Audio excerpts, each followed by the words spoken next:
മച്ചന്മാരൊരു കിഡിലൻ ഓഫർ ഇവിടെ വടക്കാഞ്ചേരിയിൽ വന്നിട്ടുണ്ട് കേട്ടോ.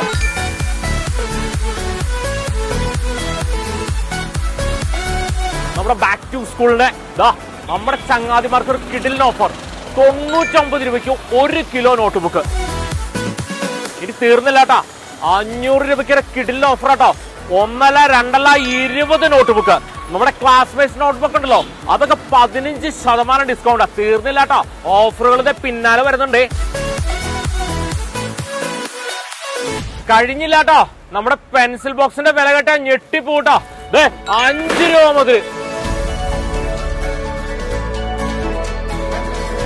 മഴ കുട. അപ്പൊ കുടയുടെ കാര്യം പറഞ്ഞാൽ പറയേ വേണ്ട. ഒന്നെടുത്താൽ ഒന്ന് ഫ്രീ. വിവിധ നിറത്തിലും ഗുണമേന്മയുള്ള 5000-ലധികം സ്കൂൾ ബാഗുകൾ. അതിന്റെ വില കേട്ടാ ഞെട്ടിപ്പോവും. 50 രൂപ മുതൽ അങ്ങോട്ട് തുടങ്ങും.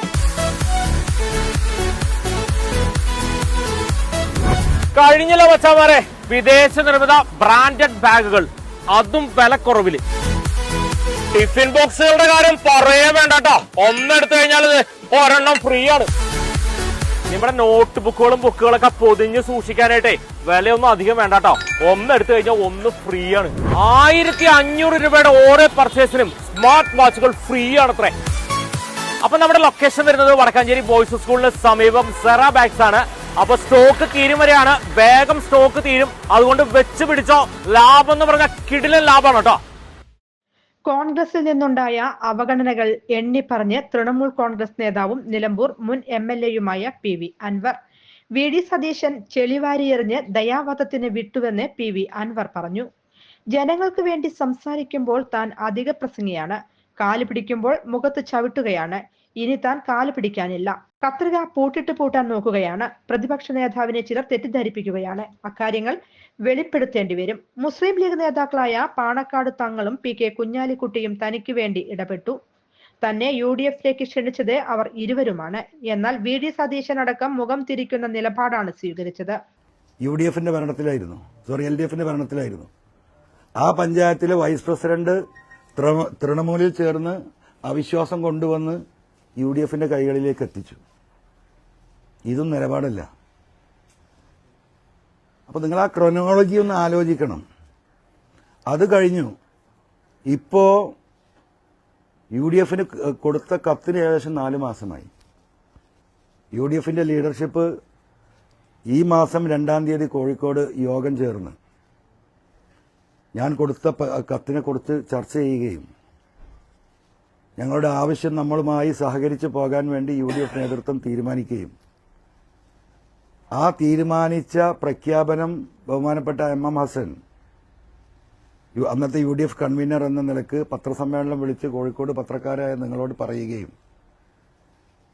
UDF ചെയർമാനായ VD സതീശന് ഈ കാര്യങ്ങൾ ഏൽപ്പിച്ചിട്ടുണ്ട്. 2 ദിവസം കൊണ്ട് PV അൻവറുമായി സംസാരിച്ച് ഈ ടേംസ് ആൻഡ് കണ്ടീഷൻസ് തീരുമാനിച്ച് ഞങ്ങൾ സഹകരിച്ച് മുന്നോട്ട് പോകാൻ അദ്ദേഹത്തെ ഏൽപ്പിച്ചിട്ടുണ്ട്. ഒരാഴ്ച കൊണ്ട് ഞങ്ങളത് പബ്ലിക്കായി അദ്ദേഹം അത് ഡിക്ലെയർ ചെയ്യുമെന്ന് പറഞ്ഞാണ്.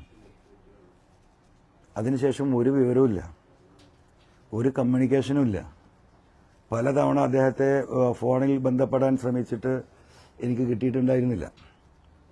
പിന്നെ ഈ മാസം 15-ാം തീയതി അദ്ദേഹത്തിൻ്റെയും എൻ്റെയും ഒരു കോമൺ സുഹൃത്തായ എറണാകുളത്തെ ഒരു സുഹൃത്ത് വഴി അദ്ദേഹത്തെ ബന്ധപ്പെടുകയും കഴിഞ്ഞ 15-ാം തീയതി അദ്ദേഹവുമായി ആ സുഹൃത്തിൻ്റെ വീട്ടിൽ വെച്ച് വിശദമായി കാര്യങ്ങൾ സംസാരിക്കുകയും കേരളത്തിലെ രാഷ്ട്രീയത്തെ എങ്ങനെ കൊണ്ടുപോകണമെന്ന ഞങ്ങളുടെ വ്യക്തമായ കാഴ്ചപ്പാടുകൾ 2026 ഈ ഗവൺമെന്റിനെ താഴെ ഇറക്കാൻ എടുക്കേണ്ട നിലപാടുകളും കാഴ്ചപ്പാടുകളും വിശദമായിട്ട് വളരെ ഫ്രീ ആയിട്ട് അദ്ദേഹവുമായി ചർച്ച ചെയ്യുകയും ഉച്ചഭക്ഷണം കഴിച്ച് അവിടുന്ന് പിരിയുന്ന സമയത്ത് ഈ 15-ാം തീയതി ആ സുഹൃത്തിന്റെ മുന്നിൽ വെച്ച് ബഹുമാനപ്പെട്ട പ്രതിപക്ഷ നേതാവ് നാളെ അല്ലെങ്കിൽ മറ്റന്നാൾ ഞാൻ ഇത് പത്രസമ്മേളനം വിളിച്ച് പറയും.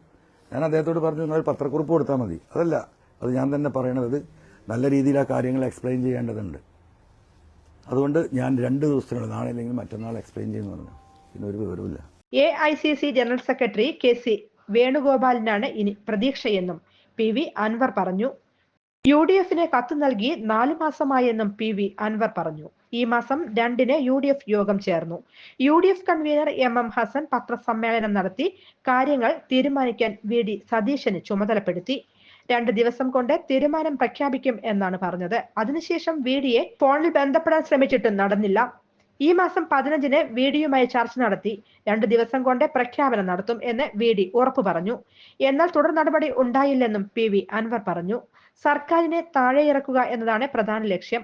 മുന്നണിയാക്കാമെന്ന് പറഞ്ഞപ്പോൾ അതും സമ്മതിച്ചു. എന്നാൽ തന്നെ വസ്ത്രാക്ഷേപം നടത്തി തെരുവിലേക്ക് വിടുകയാണ് ചെയ്തതെന്ന് PV അൻവർ പറഞ്ഞു. News desk anytime news. കൂടുതൽ വാർത്തകൾക്ക് ഞങ്ങളുടെ ചാനൽ സബ്സ്ക്രൈബ് ചെയ്യുക. ഫേസ്ബുക്ക് ഫോളോ അപ്പ് ചെയ്യുക. വാർത്തകൾ വേഗത്തിലറിയാൻ